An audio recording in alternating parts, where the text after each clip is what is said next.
नमस्कार, जय हिंद।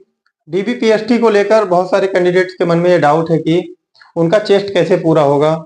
और दूसरा डाउट ये है कि कई कैंडिडेट ऐसे हैं जिनका वजन ज्यादा है, तो वह अपने ओवरवेट को लेकर चिंतित हैं, कुछ अपने चेस्ट को लेकर चिंतित हैं, और यदि बात करें तो कुछ चिंतित है कि सेकेंड लिस्ट आएगी या नहीं। और उसके बाद चिंता का विषय है कि लंबाई कैसे पूरी करें। तो इन चार टॉपिक्स पे आज हम लोग बात करेंगे कि चेस्ट कैसे पूरा करें, दूसरा है सेकेंड लिस्ट आएगी या नहीं आएगी, उसके बाद है वजन ज्यादा है क्या करें, मतलब ओवरवेट है, ठीक है। उसके बाद है लंबाई कैसे पूरी करें। यानी कि बहुत सारे कैंडिडेट ऐसे हैं जिनके मन में डाउट है कि उनकी जो लंबाई है वह 168 सेंटीमीटर से 1 mm या 2 mm कम है, तो उस चीज को वो कैसे पूरा करें, ठीक है। उसके बारे में भी हम बात करें पहले कि चेस्ट कैसे पूरा करें, ठीक है। तो चेस्ट पूरा करने का सबसे आसान तरीका यह है कि आप सबसे ज्यादा पुशअप्स लगाओ और डिप्स मारो, ठीक है। और जब आप लटकते हैं तो उसमें एक एक्सरसाइज होती है इस तरह से, ठीक है, मतलब अपने वेट को ऊपर ले जाएं, अपने वेट को ऊपर ले जाएं, ठीक है। और उसके बाद होता है एक, आप जमीन पे मारते हो लेटने के बाद, ठीक है। उनसे क्या होता है, आपका जो चेस्ट होता है वह बढ़ता है, उसमें इंक्रीजमेंट आता है, चेस्ट आपका बढ़ता है। और इन सब के लिए आप जिम भी ज्वाइन कर सकते हो, चेस्ट बढ़ाने के लिए आप जिम ज्वाइन कर सकते हो। और यदि डाइट की बात की जाए तो आप ऐसा फूड लीजिए जिसमें ज्यादा से ज्यादा वसा की मात्रा हो, ठीक है, और कार्बोहाइड्रेट बॉडी में बढ़ जाए। उससे क्या होगा, आपकी बॉडी में फैट बढ़ेगा थोड़ा हल्का सा, और आपका जो चेस्ट है वह इंक्रीज हो जाएगा। जैसे कि आप दूध में केले डालकर ले सकते हो, ठीक है, इस तरह से। लेकिन थोड़ा एक तय समय सीमा तक ही लेना, क्योंकि ठंड चल रही है, उसका भी देख कर चलना आप लोग। तो ये तो मैंने बताया आपको चेस्ट को, कि चेस्ट आपको कैसे पूरा करना है। और चेस्ट में लेकर इतनी ज्यादा चिंता करने की कोई बात नहीं है, वहां वो आपको एक्सरसाइज भी करवा लेते हैं। यदि आपका चेस्ट थोड़ा बहुत उनको लगता है कि हाँ इनका एक्सरसाइज करके पूरा हो जाएगा, तो वो आपसे बोलेंगे जाओ भाई पुशअप्स मार के आओ या फिर लटक के आओ, इस तरह से बोलेंगे, एक्सरसाइज करवा के वो आपका चेस्ट पूरा करवा लेते हैं, ठीक है। उसके बाद यदि बात करें कि सेकेंड लिस्ट आएगी या नहीं आएगी, ये बहुत इंपॉर्टेंट है। सेकेंड लिस्ट आएगी या नहीं आएगी, इस पर बात करना बहुत जरूरी है। क्यों? क्योंकि बहुत सारे कैंडिडेट्स के मैंने कमेंट्स देखे हैं, और उनका व्हाट्सएप पे मैसेज भी आया है, कुछ का फोन भी आया है। तो मैंने ये देखा है कि जो हाई स्कोरर हैं, जो हाई स्कोरर हैं उनकी हाइट कम है। ये मैं अपना खुद का नजरिया बता रहा हूं, जो मैंने अवलोकन किया हुआ है, ठीक है। हाई स्कोरर है, हाइट कम है। अब क्या होगा, क्योंकि इसका कारण ये होता है, हाई स्कोरर जो होते हैं उनकी हाइट कम क्यों होती है, क्योंकि वो बहुत सारे पेपर ऐसे होते हैं जिनमें इंटेलिजेंसी ज्यादा मांगी जाती है, और वो वहां फॉर्म अप्लाई कर चुके होते हैं, उसका एग्जाम दे चुके होते हैं। और मैं आपको बता दूं, ये पुलिस भर्ती परीक्षा जो होती है वह इतनी ज्यादा कठिन नहीं होती है, कठिन होती है लेकिन एक नॉर्मल टाइप का पेपर आता है। और जो हाई स्कोरर होते हैं वो ऑलरेडी बहुत सारे एग्जाम ऐसे देकर आते हैं जिसके सामने पुलिस भर्ती पेपर है जो, वह थोड़ा सरल रहता है, ठीक है।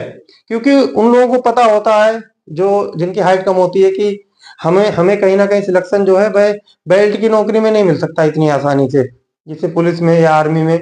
तब उनको अन्य एग्जाम बीट करने होते हैं, ठीक है।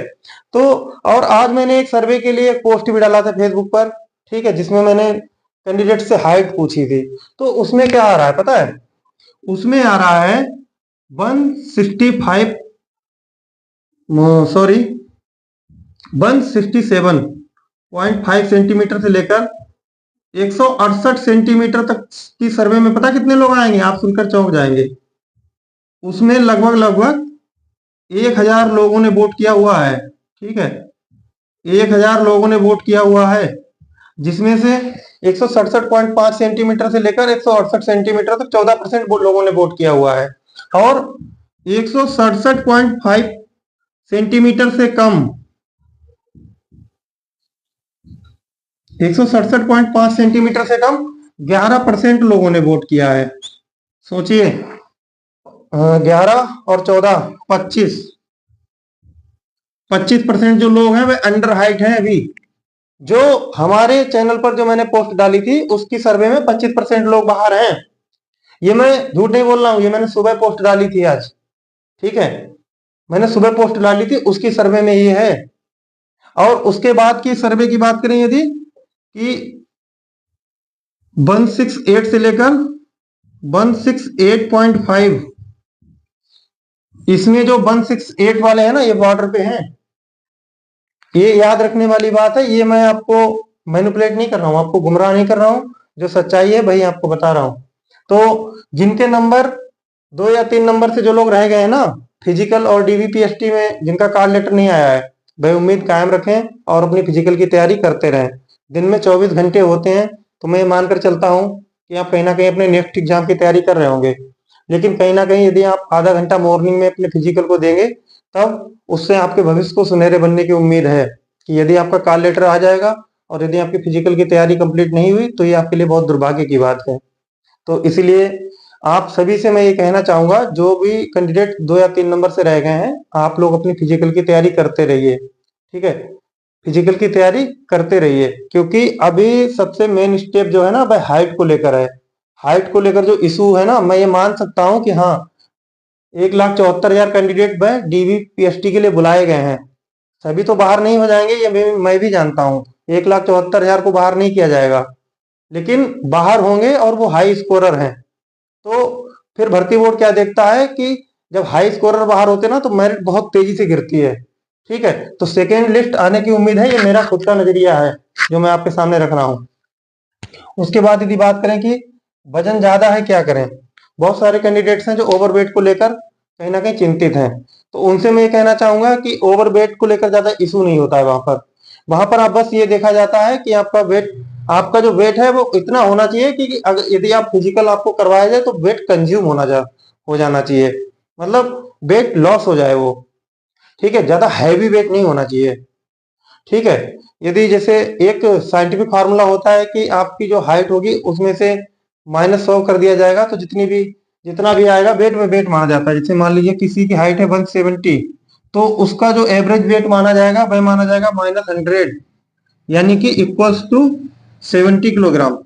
लेकिन यदि कोई व्यक्ति 170 सेंटीमीटर यदि किसी की हाइट है और उसका वेट यदि 70 से लेकर 76 तक है, तब भी कोई दिक्कत वाली बात नहीं है। बस ये आप पर डिपेंड करता है कि आपको अपनी रनिंग पूरी करने में जो आपका वेट है वह कहीं आपके मतलब परेशानी तो नहीं बना रहा है, प्रॉब्लम तो नहीं क्रिएट कर रहा है आपको अपनी रनिंग कंप्लीट करने में।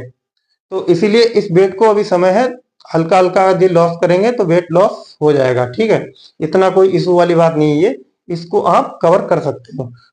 उसके बाद आता है कि लंबाई कैसे पूरी करें, जो मैंने आपको ये बताया अभी, ये मैंने बताया ना अभी कि मैंने आज एक पोस्ट डाली थी यूट्यूब पे। वहां पूछा था मैंने किसकी कितनी हाइट है, तो उसमें लगभग लगभग 25% ऐसे लोग ऐसे हैं जो पहले से ही बता रहे हैं कि हाँ उनकी हाइट जो है 168 सेंटीमीटर से कम है, खुद ही बता रहे हैं वो। तो लंबाई पूरी करने का तरीका सबसे बढ़िया ये है कि पहली बात तो ये है कि प्रेशर बिल्कुल मत लो। क्यों, मैं बताऊं प्रेशर लेने से लंबाई कैसे कम होती है। प्रेशर लोगे, बॉडी की पावर जो है वो लॉस होने जाएगी, मतलब बॉडी की जो पावर है वह कम होगी, आपकी बॉडी सिकुड़ेगी, और जब बॉडी सिकुड़ेगी तब लंबाई कम दिखाएगा। तो सबसे बढ़िया तरीका यह है कि आप पावर अपने ऊपर प्रेशर को हावी मत होने दो। प्रेशर को हावी होने दोगे, लंबाई ऑटोमेटिक कम होती जाएगी। यदि कम है तब तो हाई है, और यदि वहां पूरी होने वाली होगी तब और भी कम हो जाएगी। तो आत्मविश्वास बनाए रखो, उम्मीद कायम रखो, क्योंकि आप वहां से चल के आए हो जहां से बहुत से लोग पहले ही चले गए।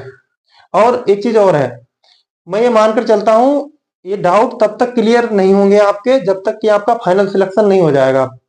और डाउट उन्हीं के साथ है जो इस लड़ाई में शामिल हैं, उनके साथ कोई भी डाउट नहीं होगा जो डीबीपीएसटी के लिए एलिजिबल नहीं है, मतलब उनका डीबीपीएसटी का कॉल लेटर नहीं आया है, वो इस डाउट से दूर हो रहे होंगे, मैं ये मानता हूं। लेकिन ये डाउट लाजमी है और ये डाउट बने रहेंगे जब तक फाइनल सिलेक्शन नहीं हो जाएगा।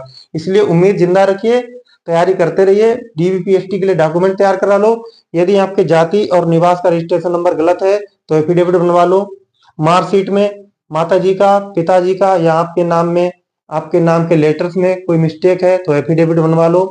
ठीक है, एससी और एसटी वाले प्रारूप 1 भरकर ले जाओ जाति प्रमाण पत्र के लिए, ओबीसी वाले प्रारूप 2 भरकर ले जाओ।